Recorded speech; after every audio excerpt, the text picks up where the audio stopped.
Hello, everybody. I'm Richard Gordon, the author and founder of Quantum Touch, with my trusty cat here, Enzo. And today I'd like to talk about a possible treatment for traumatic brain injury. Over the years, we've received many stories on this topic, and we're very excited to do some research. So if any of you out there are physicians, neurologists especially, scientists who would like to give us advice on the scales and measures, or would like to help oversee the experiments that we're going to be doing, or simply want to look over our shoulders and see how we're doing this, we'd be really happy to be in touch. So let me tell you why I think we may have a treatment for traumatic brain injury. But before I begin, let me just tell you a little bit about the work Quantum Touch in case you're unfamiliar. We use breathing and body awareness exercises to raise our energy, to create a field in our hands and let the other person's body entrain to our energy field and allow their self-healing mechanism to operate more effectively. We like to say the definition of a healer is someone who was sick and got well quickly. A great healer is someone who was very sick and got well even faster.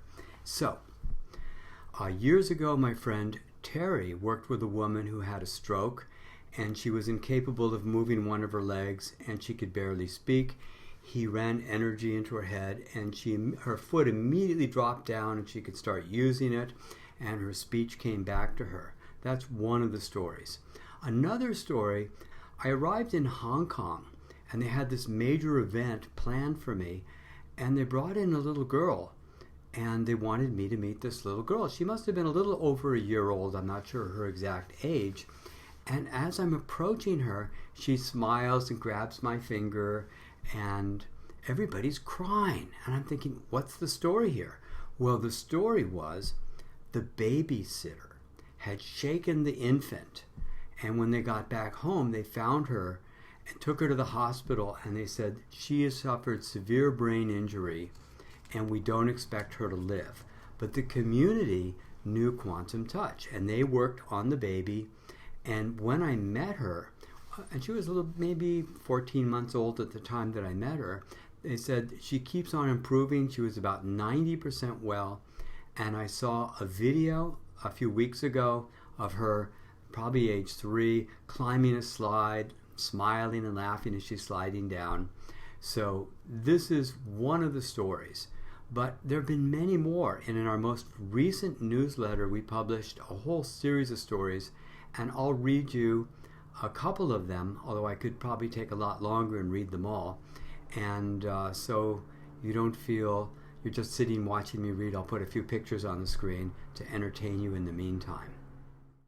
I'm a fireman from Massachusetts, and last summer, one of the guys I work with was struck by a car outside the firehouse. He was thrown 70 feet and sustained serious injuries, including a broken leg, a broken arm, which was almost severed, and a skull fracture. On the way to the hospital, he went into cardiac arrest for 20 minutes. The ER worked him and brought him back to life. We were told that he had no brain function and would be like that until he died, which they estimated would be in 1 to 2 months. If his wife decided to keep him on life support, he would never be more than a shell. He was also having constant seizures, which was frying what was left of his brain. I had the nurse in the ICU tell me this to my face. Not easy to swallow about a guy who you love like a brother and know would do anything for you. I wasn't about to give up on my fellow firefighter. I was in visiting with him and the other guys when I asked to be alone with him. I knew when I got up that morning I had to see and try to help him. Now was my chance. I placed my hands on his head and moved all my energy down through my hands into his head. I could feel the heat reflecting back on them.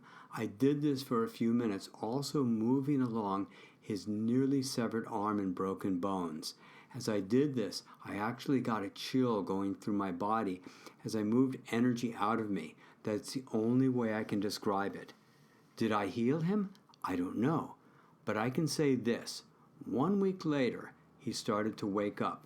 Doctors were dumbfounded. How could someone who had no oxygen for so long, non-stop seizures, be waking up? No one knew. They called in the other doctors from other hospitals, and no one could figure it out. Within a month, he spoke again for the first time, and I'm happy to say he went home the week of Thanksgiving and is doing incredibly well. He's regained almost all of his memories except for that night of the accident. Here's another story. A 24-year-old Marine sustained severe head injuries, including the base of his skull fractured, bleeding in the brain, and damage to the frontal lobe, which is personality. He was in intensive care for 10 days and intubated for 5 days. He was transferred out of the ward at 4 p.m. on day 11. He was confused, agitated, incontinent, and mumbling incoherent words. He did not know where he was or even his name. His 23-year-old wife sat by his side, tears in her eyes, not knowing if the man she'd married to and father of their 3-month-old son would ever come back to them. He had not met their son due to being on deployment for the last 7 months. That night, I was asked to do a double shift. I sat by the soldier's bed as he had to be nursed one-on-one due to his agitation and because of the likelihood that he might remove his own IV lines. I decided that I could run energy into the soldier's brain using quantum touch, most of which I did by distance, sitting next to him. I also ran energy directly into his head. In total, I probably ran energy for about an hour and a half. The neuro teams were absolutely flabbergasted by his rate of recovery, saying they had never seen anything like this before with such a traumatic head injury. He flew back to the United States with his wife to meet his baby son and have the life he should have had with his family exactly 8 days after coming to our ward. I have since found out that he is back at work only about 2 weeks after getting home. I feel so blessed to be able to give this gift of love, an Aussie nurse to a U.S. Marine, Louise Murray, RN, Certified Quantum Touch Practitioner. So there you have it. These are a few of the many stories that we've received. If you have any other stories of working with traumatic brain injury, please write to us at mail@quantumtouch.com. Physicians, neurologists, scientists, we'd love to hear from you and be involved in a future study that we're beginning to put into the planning stages at this time. Another thing is we have certified practitioners doing quantum touch in over 50 countries. So if you need a session or if a loved one needs a session, you can see one of them. In addition, we have quantum touch workshops with instructors all around the world. So you can take a workshop with a loved one and be able to treat those that you love. So thank you so much. Looking forward to meeting you all if that ever comes about. All the best with love.